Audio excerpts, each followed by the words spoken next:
So as a kid, whenever I had pocket money, after my evening basketball session, I remember on my way back home, I used to eat vada pav. And I'm talking about the late 90s and the early 2000 when vada pav used to be for 2 rupees.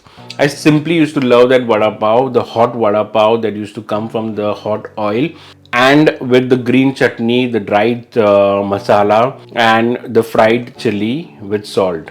I loved it. I've made the recipe on that. You can check it in the description. I'll leave a link on the card as well. Cut to later on my way back home, there was this guy who had put up his new stall and where he was making sandwich. Okay, and he used to make sandwich on a charcoal, and he had this sandwich device which he used to make. I recently got this from India, and I used to love eating that sandwich because of the green chutney. The green chutney was not as same as the vada pav chutney, okay, and I remember I should repeat that chutney.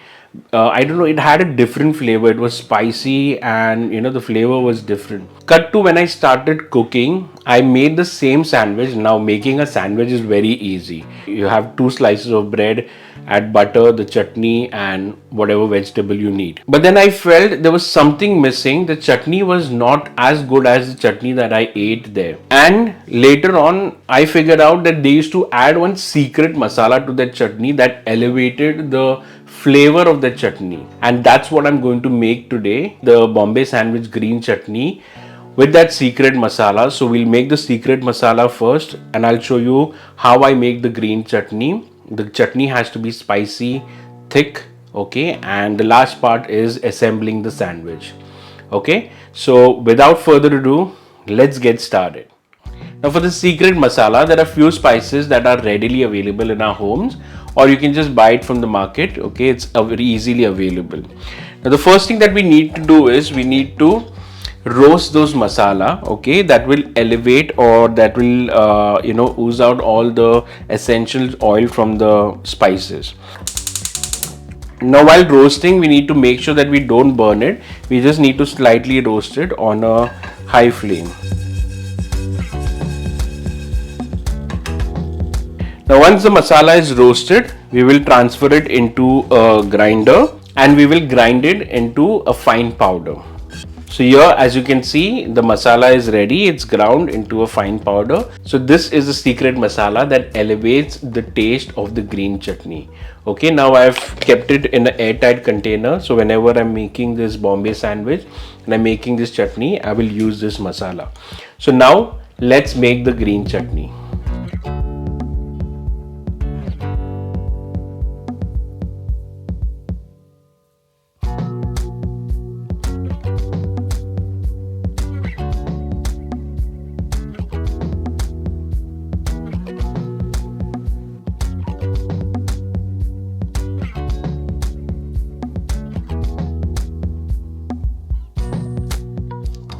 Now while making the green chutney, just keep few things in mind.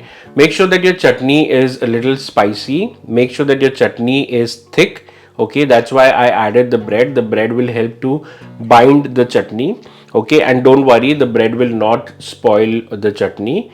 You need to add in ice to retain that green color, because what happens when you're grinding the chutney, the mixer gets hot and that will discolor the chutney. So in order to keep the green color intact, you need to add ice. And preserving the chutney is very simple. Keep the chutney in an airtight container in the refrigerator. You can keep this chutney for a good 2 weeks. Okay, I have kept this chutney for almost 2 weeks, more than 2 weeks as well. The only thing that you need to keep in mind is whenever you're using this chutney, just take a sufficient amount of chutney in a bowl and use it from the bowl. Okay, don't use the same spoon which you're applying on the bread, because the bread crumbs might go in the chutney and it might spoil. Okay, so this is few things that you need to keep in mind to preserve the chutney for a longer period of time. Okay, and now let's assemble our sandwich.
So you see, it was that simple. Now in today's time, if you order this sandwich, it's going to cost you around 150 to 250. Last I remember, I ate a grilled sandwich in Mumbai in Santa Cruz. It was for 250 rupees. So you can make that same sandwich at home at a cheaper cost. Every street food has a secret ingredient that you need to know, and this one has this secret masala. Try this recipe at home, share this video with your friends and family, and if you haven't subscribed to my channel, please hit the subscribe button. I will see you again with the next recipe with a new video. Till then, my name is Stan. I will see you next time. Bye bye.